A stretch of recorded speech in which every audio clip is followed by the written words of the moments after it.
Hello friends, welcome to Sasha's time. இன்னைக்கு இந்த வீடியோவில் சோயா சங்க் 65 பார்க்க போகிறோம். ரொம்பவே ஈஸியாகவும் டேஸ்டியாகவும் இருக்கக்கூடிய ஒரு ஸ்நாக் ரெசிபி. ஸ்கிப் பண்ணாமல் ஃபுல்லாக பாருங்கள்.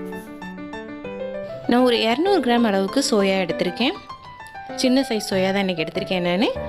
இதை வந்துட்டு நல்லா ஹாட் வாட்டரில் ஒரு 5 நிமிஷம் ஊற வச்சுட்டு அதுக்கப்புறம் 2 தடவை நல்லா கோல்டு வாட்டரில் கழுவியாச்சு. பாருங்கள், பார்க்கவே நல்லா க்ளீனாக இருக்குது. இந்த மாதிரி நல்லா கழுவி எடுத்துக்கோங்க.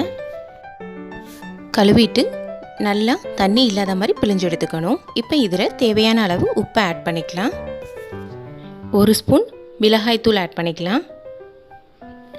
இந்த மிளகாய்த்தூள் கொஞ்சம் காரம் கம்மியாக இருக்குது, அதனால் நான் 1.5 ஸ்பூன் ஆட் பண்ணியிருக்கேன். இதோட ஒரு 1/2 ஸ்பூன் அளவுக்கு கரம் மசாலா தூள் ஆட் பண்ணிக்கலாம். இப்போ இதோட உங்கள் காரத்துக்கு ஏற்ற மாதிரி மிளகுத்தூள் பெப்பர் பவுடர் ஆட் பண்ணிக்கலாம். இந்த சோயா சங்க்ஸ் வந்துட்டு கொஞ்சம் காரசாரமாக இருந்தால் தான் நல்லாயிருக்கும். ஸோ நீங்கள் தாராளமாகவே மிளகுத்தூள் ஆட் பண்ணிக்கலாம். அது கூட 1/4 ஸ்பூன் அளவுக்கு மஞ்சள் தூள் ஆட் பண்ணிட்டேன்.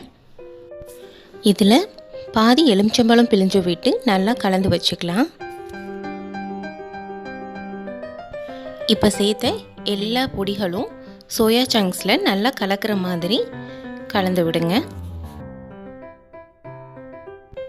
நம்ம என்ன தான் சோயாவை பிழிஞ்சு எடுத்திருந்தாலும் அதில் கொஞ்சம் தண்ணி கண்டிப்பாக இருக்கும். இப்போ இதோடு நம்ம லெமன் ஜூஸையும் ஆட் பண்ணியிருக்கனால இந்த பொடி எல்லாமே நல்லா கலந்து சோயாவில் நல்லா அதோட எசன்ஸ் ஃபுல்லாக இறங்கிடும். இப்போ இது நல்லா கலந்தாச்சு. இந்த கலவை நான் ஒரு 10 to 15 மினிட்ஸ் நல்லா ஊறட்டும். க்ளோஸ் பண்ணி வச்சுருங்க. இது நல்லா ஊறினதுக்கப்புறமா ஒரு பேன் எடுத்து அடுப்பில் வச்சு ஹீட் பண்ணிக்கிங்க. பேன் ஹீட் ஆனதுமே ஒரு 3 அல்லது 4 ஸ்பூன் அளவுக்கு ஆயில் ஆட் பண்ணிக்கிங்க. குக்கிங் ஆயில் எதுவாக இருந்தாலும் ஓகே. நான் இன்றைக்கி தேங்காய் எண்ணெய் எடுத்திருக்கேன். தேங்காய் எண்ணெயோட ஃப்ளேவர் இதுக்கு சூப்பராக இருக்கும். எண்ணெய் காஞ்சதுமே கடுகு உளுந்தம் பருப்பு, கொஞ்சம் சோம்பு, கொஞ்சம் கருவேப்பிலை போட்டு தாளிச்சுக்குங்க. டீ டைம் ஸ்நாக்ஸ்க்கு அருமையான ரெசிபி இது. டீயோட சர்வ் பண்ணுறப்போ சூப்பராக இருக்கும். குட்டி குட்டி சுண்டல் மாதிரி இருக்கிறதுனால குழந்தைங்க ரொம்ப விரும்பி சாப்பிடுவாங்க. ஒரு டிஃப்ரெண்ட்டான ரெசிபியாக இருக்கும்.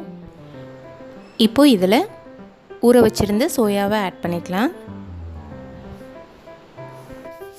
சோயாவை ஆட் பண்ணுறப்போ ஃப்ளேம் லோ ஃப்ளேமில் இருக்கட்டும். ஃபுல்லாகவே லோ ஃப்ளேமில் வச்சுட்டு நம்ம சோயாவை ஆட் பண்ணி நல்லா ஃப்ரை பண்ணிக்கலாம். இது நல்லா வேகிறதுக்கு ஒரு 10 மினிட்ஸ் ஆகும். 10 மினிட்ஸுமே நம்ம லோ ஃப்ளேமில் வச்சு நல்லாவே ஃப்ரை பண்ணிக்கலாம். இன்பிட்வீன் உங்களுக்கு தேவைப்பட்டுச்சுன்னா கொஞ்சமாக ஆயில் ஆட் பண்ணிக்கிங்க. ஒரு 10 மினிட்ஸ் இந்த மாதிரி குக் பண்ண வேண்டியிருக்கும். அவ்வளோதான், குக் ஆகிருச்சுங்க. அந்த வாட்டர் ஃபுல்லாகவே ட்ரைன் ஆகி சூப்பராக நல்லா கிடச்சிருச்சு. இப்போ நான் பிளேட்க்கு ட்ரான்ஸ்ஃபர் பண்ணிட்டேன்.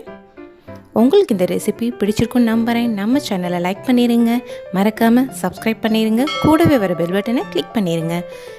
பெல் பட்டனை கிளிக் பண்ணி ஆளுங்கிற ஆப்ஷனை கிளிக் பண்ணி வச்சுக்கோங்க. அப்போ தான் புது வீடியோஸோட நோட்டிஃபிகேஷன் உடனுக்குடனே வரும். Thank you friends.